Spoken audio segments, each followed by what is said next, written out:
Bhotani mawethu, elam igama nguZL Katalini.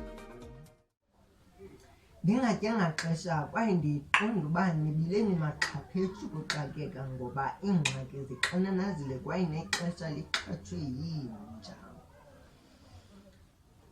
Ndithanda ukunqwenela igqala, ugqirha, iqhawekazi, umakhwekhwetha kwiindaba zesiXhosa, umama unoxolo Grootboom, ndisithi ndlela ntle kuwe mama, uzondlile iintsapho zomzontsundu nezomthonyama.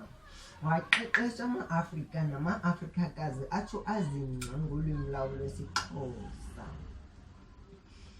Ngaloo ndlela iindaba azipheli mawethu, nto nje ephelayo lixesha. Nanganingalanga ngengubo yemvisiswano, uxolo nothando. Ndinithanda lonke emakhaya.